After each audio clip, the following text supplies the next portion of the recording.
So, dear students, my name is A. Balshauri, Department of English, Hindu College, Guntur. So, today I want to teach you something about a romantic poem that is by John Keats, a romantic poet. He has written Ode to a Nightingale. He says something about the permanence of art in this poem. As he said something about Ode on Grecian urn, he says something about art is permanent. So, there is one famous quotation, heard melodies are sweet, but those unheard is sweeter. So, I am going to play some music. This is heard melodies are sweet, but whatever we hear through this instrument is heard melody.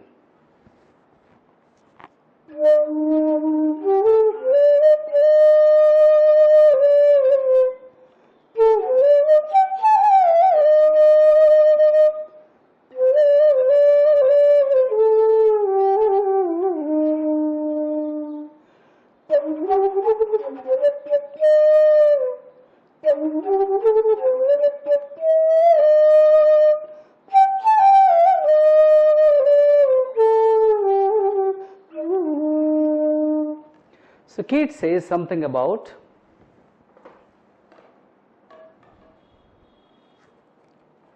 the melodies daily we hear through the instruments from the artist, that is melodious one. But he says something about music that is based on our imagination. When it is applied to our senses, that is more melodious than the real music. In his poem Ode on Grecian urn, he says something about the pipers, they play some music that is more melodious than whatever I played just now. So, it is more melodious than real music. So, in this poem Ode to Nightingale, Keats says something about the permanence of art, the permanence of the song of Nightingale. So, Keats belongs to a romantic period, a romantic poet. So, romantic poets, they define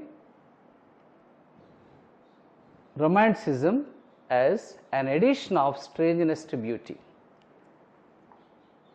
Romantics, they add something to the existing beauties through their writings. For example, in this poem Ode to Nightingale, the moon as a queen sitting on the throne surrounded by her attendants. So, here moon is treated as a queen, and what we call romantic elements are applied to the moon. So, there are two types in poetry, subjective poetry and objective poetry. In subjective poetry, poet highlights his own personal feelings, his own personal joys, sorrows, anything else. So, maybe his personal feelings regarding joys or sorrows, anything, etc., etc. So, objective poetry means the poets highlight the things around us, the leaves, the flowers, the hills, the seas, the winds, the sky, the earth. In this poem, John Keats highlights the happy song of Nightingale. And then John Keats is a romantic poet, a sensuous poet. His poems, his writings, they apply to our senses. So, in the first stanza, we hear something about the song of Nightingale. So, when he was visiting his friend's house, Charles Brown, at Wentworth, Hampstead in England, he heard the song of Nightingale.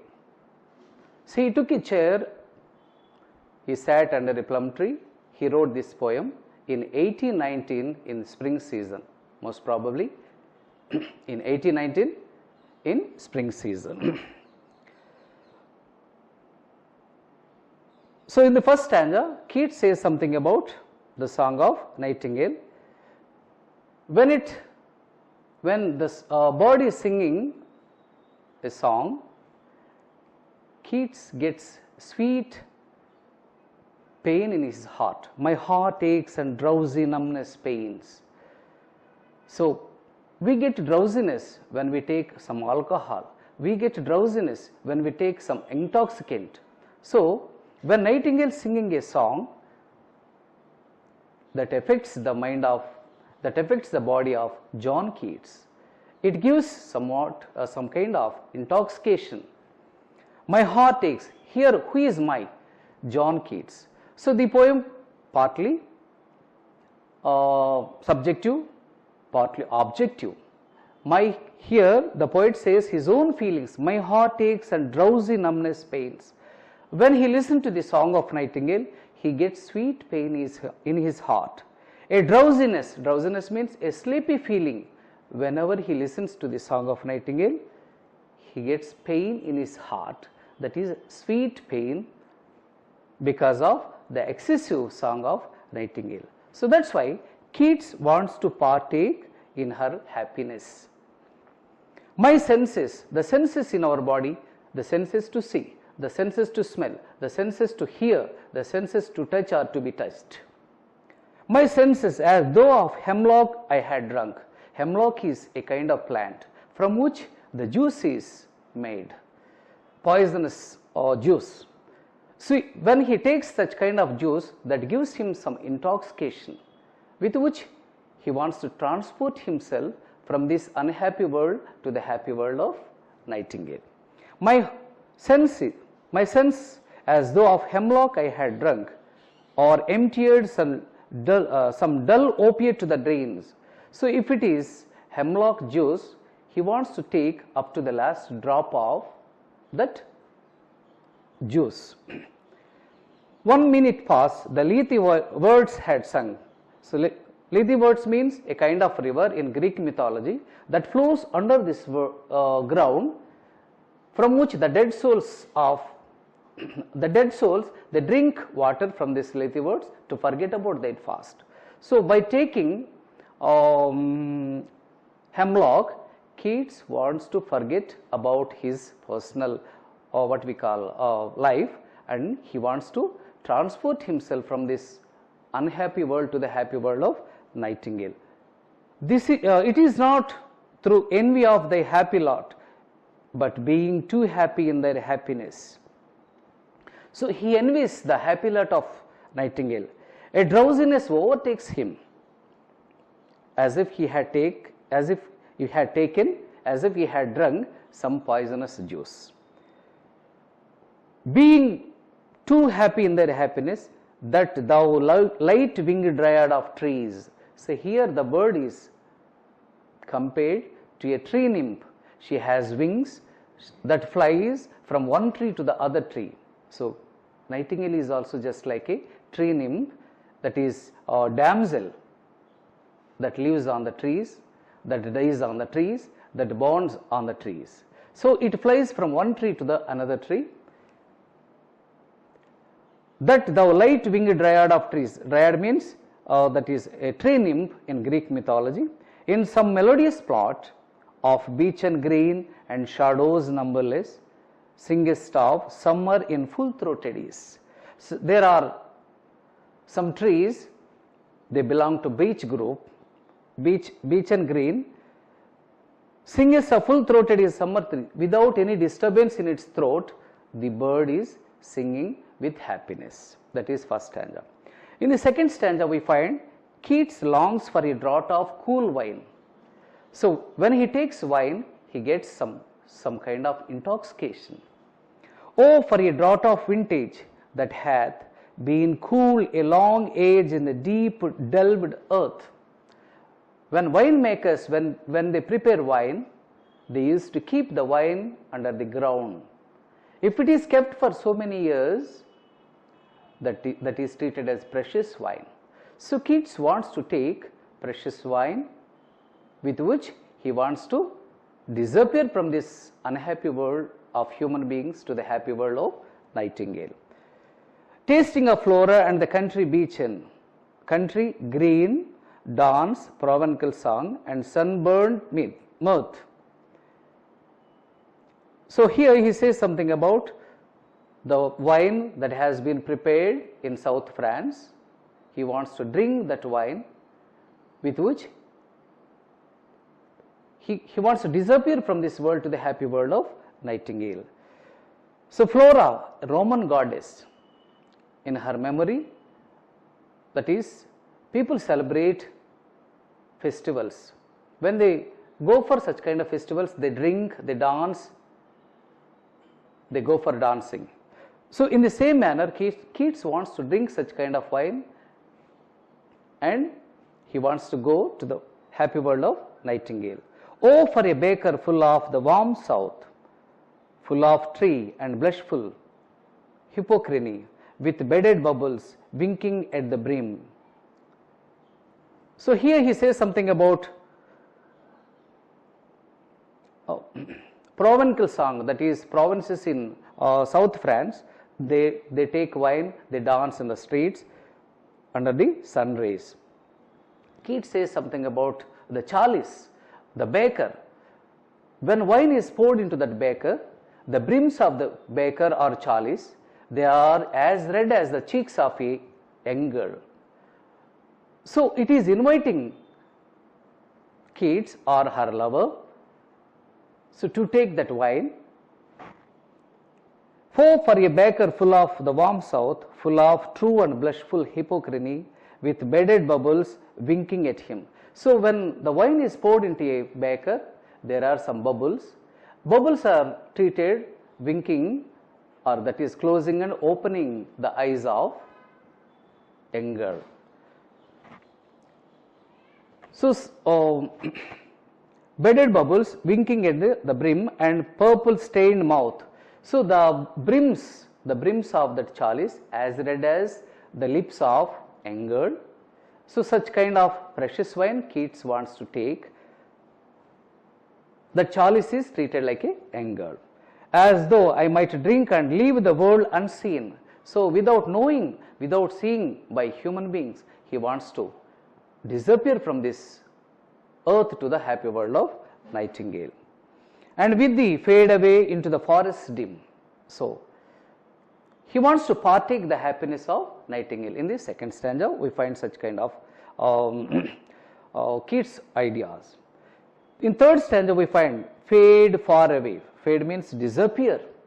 Keats wants to disappear or dissolve. Dissolve in the sense vanish, quite forget. So what thou among us leaves has never known. The bird doesn't know any unhappiness. The bird doesn't know any but hardships. According to Bible, the birds in the sky, they do not put any seeds in the ground. They do not go for any crop or any reaping, but they exist. Here in this sense, Nightingale that doesn't have any troubles as Keats has, as any man has. What thou among us leaves has never known. Say among us, you means Keats addressing the bird as you. It has never experienced any hardships as Keats has experienced. The weariness, the exhaustedness, the fever, the fret. Here in this human world, we may be attacked by diseases. We may be attacked by so many troubles. We may be attacked by what we call worries. But the bird doesn't have such kind of worries. Here where man sit and hear each other groan. So people, everybody has his own troubles. We hear, we sit together, we share our unhappiness, we share our joys, we share what we call human experiences to fellow beings. Here where man sit and hear each other groan. Groan means troubles here in this sense. Where palsy, that is disease, shakes a few. People may be attacked by diseases. So it is said that Keats has been suffering from some diseases. So he died at his young stage. So he knows that he is going to die because of his illness. So personal elements can be seen in the third stanza, where policy shakes a few sad last grey hair. But his young stage, our youth, what we call our policy shakes a few. Diseases affect the human beings, and last grey hair. Grey hair is symbol of old age.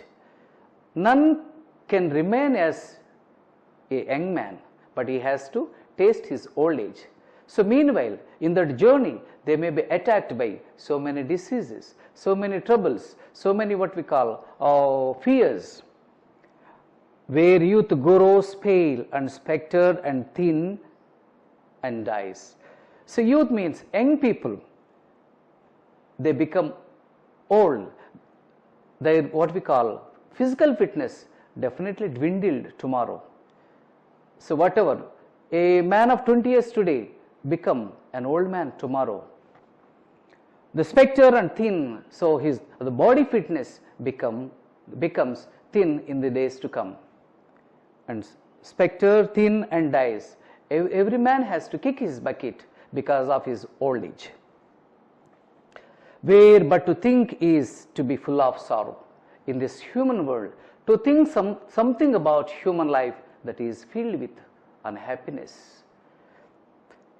So personal elements of Keats can be seen in this stanza because he knows that he is affected by some disease. And leaden-eyed despair. So our eyes sometimes filled with what we call sometimes despair. And where beauty cannot keep her lustrous eyes, or new love pine at them beyond tomorrow. So love is transitory, and what we call beauty that fades away. In the fourth stanza, we find that away, away, for I will fly with thee. So Keats wants go to the world of Nightingale with the help of something. Let us see. Not charioted by Bacchus and his pearls. Bacchus means in Greek mythology a love of God. A god of love. A god of love who drives his chariot with the help of leopards, not with the help of chariot led by leopards. Though the dull brain perplexes and retards. So his rationality reminds him it is difficult for him to transport himself from this human world to the happy world of Nightingale. Though, in spite of that, already with thee, so he himself lands on the happy world of Nightingale. Already with thee, tender is the night. So tender means very young. The night is just like slight and slender, in one word to say. Already with thee, tender is the night, and happily the queen moon is on her throne. So moon is personified as a human being.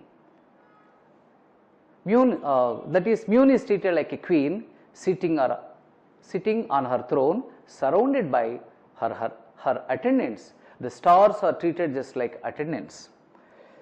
Already with thee, tender is the night, happily the queen moon is on her throne. So moon is personified. Lifeless things, they are treated as human beings. That is called personification. The moon is treated just like a queen. Clustered around by all her starry face. Clustered means group of attendants. They sit around this queen, that they are stars. But here there is no light. But he says that whenever he enters into the world of Nightingale, that is filled with darkness. Save what from heaven is with the breezes blown, thou through verdurous glooms and winding mossy ways. So it is darkness. There he landed. In the fifth stanza, I cannot see what flowers are at my feet. So Keats is already reached the world of Nightingale. So that is filled with darkness. In darkness he cannot see whatever the flowers, whatever the things at his feet or at. I cannot see what flowers are at my feet, nor what soft incense hangs upon the boughs. So without seeing, without touching, he can smell such kind of sweet scent diffused from the branches of trees through his senses.